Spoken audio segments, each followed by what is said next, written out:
Thank you. And Happy New Year, right? Happy New Decade. For anyone wondering, yes, I'm aware that there was no year zero, so technically the new decade doesn't start until 2021, but in this case, I'm on the side of our cultural tendency to think in terms of the 90s, the 2000s, the 2010s. I'm not interested in fighting a 2 millennium long battle over year zero. They made that mistake 2,000 years ago, so let it go. And what a difference a decade can make. Perhaps the past 10 years have been fairly stable for you. Maybe in a good way, maybe in a bad way. But for many people, including myself, there's been a lot of change in the past 10 years. If you think back over your life in the 2010s, how much of what has happened could you have predicted in advance? Maybe some of you could. Let me know, and let's talk about the next decade. Yeah, right. Stock tips, right? In January 2010, I was in the middle of my 6th year as the associate pastor at a liberal Baptist church in Northeast Louisiana. Megan was working in public relations and marketing while completing her master's degree in English. 10 years ago, our plan was for Megan to enter a PhD program and that I would apply for ministry jobs in whatever city we ended up in, but reality had other ideas in mind.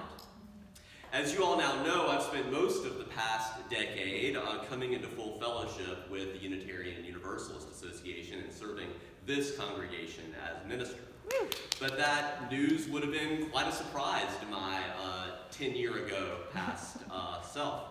Becoming a UU minister was not even on my radar screen until March of 2012. More than 2 years into this past decade. I didn't exactly emphasize to your search committee that hired me that I think I'd been to about 5 UU services before I became your minister. Done okay. And Megan, instead of going the classic ivory tower route, ended up earning an MFA in creative nonfiction at Goucher and has spent most of this decade as an English professor at Frederick Community College. 10 years ago, however, she thought she had given up on creative writing, and teaching at community college was not even on her radar, much less all the places she's published in the past decade. What a difference a decade can make. Some of you can identify with that. Looking back over the past 10 years, many great things have happened. I mean, to name just a few, I completed a doctorate, I ran the Baltimore Marathon, we adopted an additional dog and cat along the way. But there have been hard times as well in this past decade. My last grandparent died, my mother was treated for breast cancer, Megan and I had a miscarriage, I had half of my thyroid taken out for a papillary carcinoma. I mean, when you start adding it up, it's a lot, right? The good and the bad, the joys and the sorrows. Reflecting on the past 10 years really fills me with both humility and hope. A humble assurance that it is wildly arrogant to presume that any of us fully know what's coming, for good or for ill. And a hopeful trust in all the good that has come, sometimes in the form of love and support, even in the hard times. So ready or not, here we are at the beginning of a new year, at the beginning of a new decade.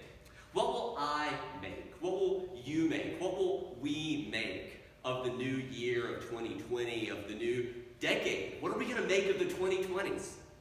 I look forward to us finding out together. For now, when I look back at my notes of potential New Year's topics, at the top of the list actually was the person who wrote that children's book that Jen read. Can anybody guess the author? Marie Kondo, right? She wrote Kiki and Jax. At this time last year, some of you may remember Netflix released Tidying Up with Marie Kondo, and I remember thinking, oh, there's a sermon in that.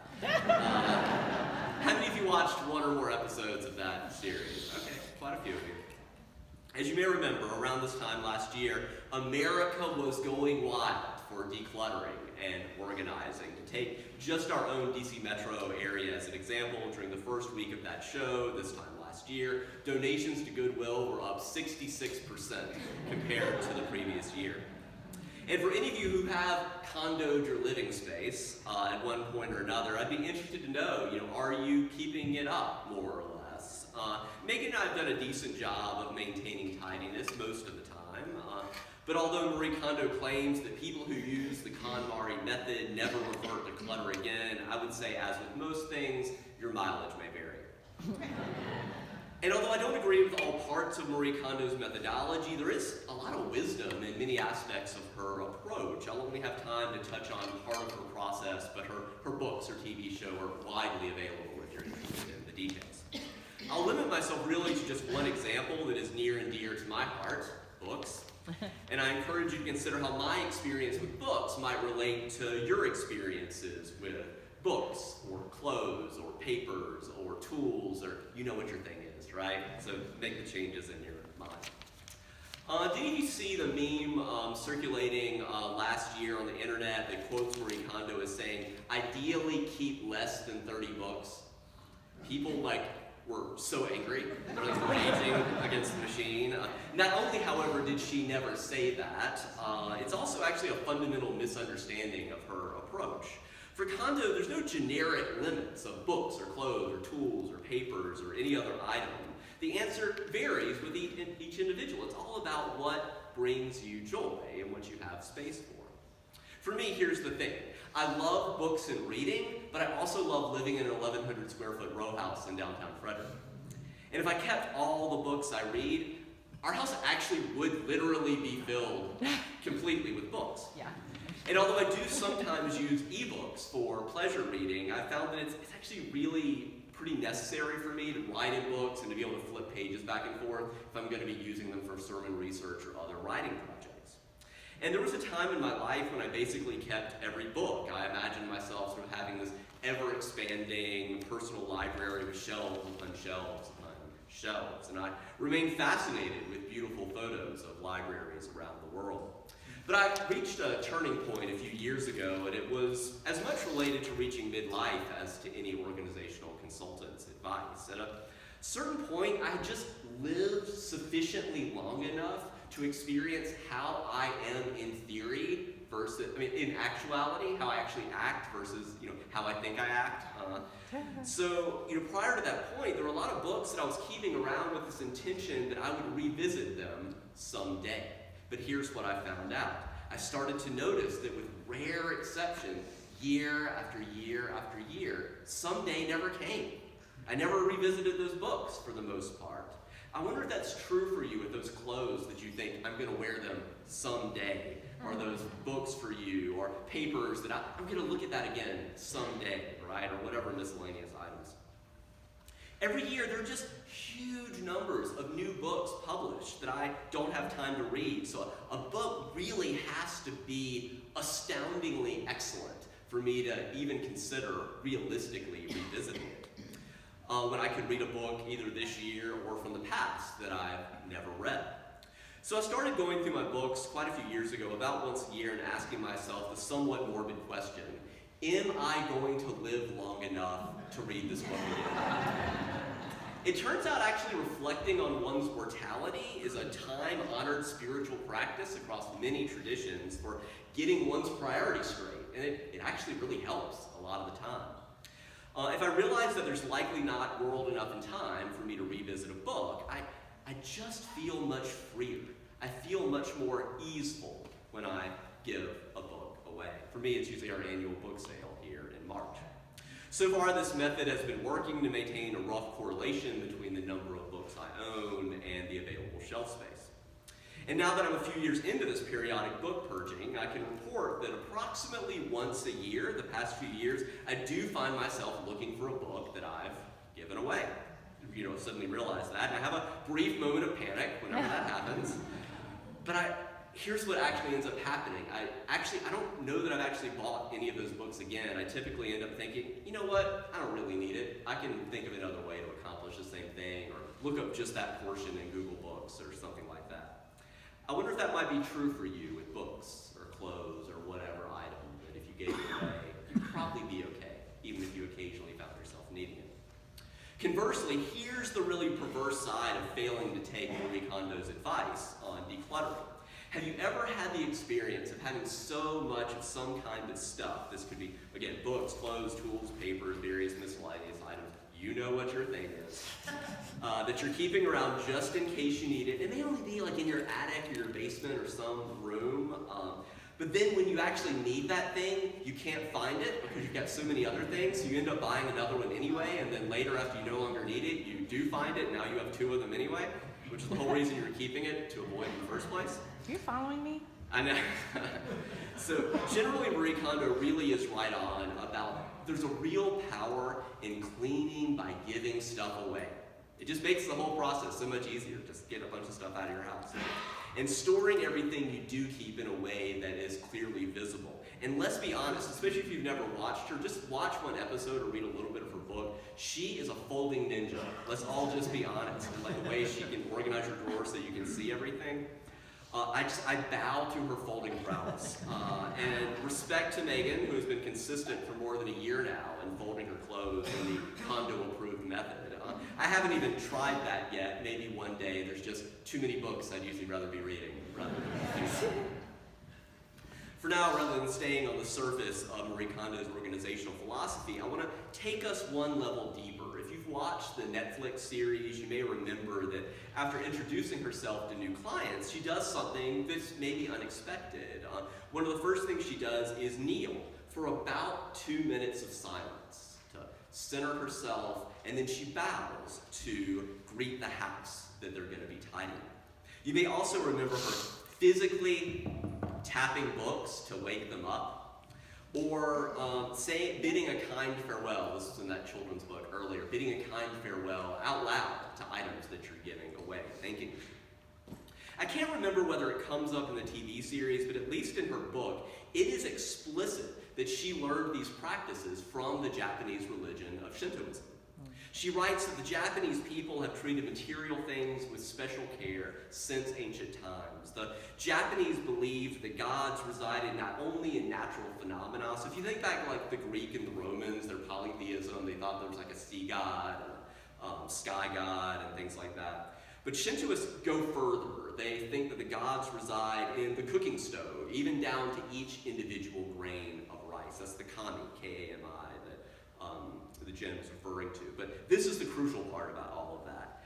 Therefore, they treat all objects with reverence because of that. It's the therefore part, the treating them all with reverence, that I'm really interested in. Here we can begin to see the ways that Marie Kondo's practices of tidying can actually point us to something much more radical underneath. Shintoism, along with the perhaps more familiar practices of paganism, like our own Covenant of UU Pagans here at UUCF, are both part of a larger set of traditions called animism. And the best definition of animism that I've found is that animists are people for whom the world is full of persons, only some of whom are human. And that life is always lived in relationship with others. I'll read that one more time. Animists are people who recognize that the world is full of persons, only some of whom are human, and that life is always lived in relationship with others. An animist worldview invites us to expand our definition of personhood from humans only to a spectrum that includes all beings on this planet who experience some forms of sentience and subjectivity. I've said a lot more about that in previous sermons about Peter Singer's ethics as well as animal rights. I'll link to that in the manuscript version of this sermon if you're interested in looking into that. For now, I'll say that animist worldviews, it doesn't mean, by the way, that you actually have to be a vegetarian or vegan. The societies that have had the most animists are like hunter-gatherers who are very much not vegans. But what they do is have a basic reverence. Even for the things they kill and eat, there's a respect, there's a gratitude. For our current purposes, I'll put it this way. We are potentially missing out if we dismiss animism too quickly as a so-called primitive, archaic worldview that has nothing for us. They literally believe that a God's in everything, down to each single grain of rice. What's more interesting, though, in contemporary animism at its best is the cultivation, again, of authentic reverence for all aspects of life. Certainly still including ourselves as humans and our fellow human beings, but also a reverence, this felt sense of relationship with animal life, with plant life, with all items in our house, with even the house itself. That sort of shift is really radical, and I think it's actually worth consideration here at the beginning of the new decade. If we turn back the clock briefly to the 1980s, that was when you find an ecologist coining the term Anthropocene, which is really similar to the word anthropology. It's highlighting the ways that we humans have created a new geologic time period in which we are the dominant force shaping the planet. Anthropocene literally means the age of the humans, and one of the most recent results of that worldview is the horrifying climate catastrophe of these wildfires sweeping Australia. The more I think about it, the less silly and the more wise it seems to me to watch Marie Kondo kneel and bow to greet her house, to tap books to wake them up, or to speak kindly to close. Some of these practices or something like them might be well worth taking on, whatever helps cultivate a felt sense of reverence and relationship toward all of life in this remarkable planet on which we find ourselves. From a UU perspective, an animism for the 21st century might look like a unified version of our first and seventh principle.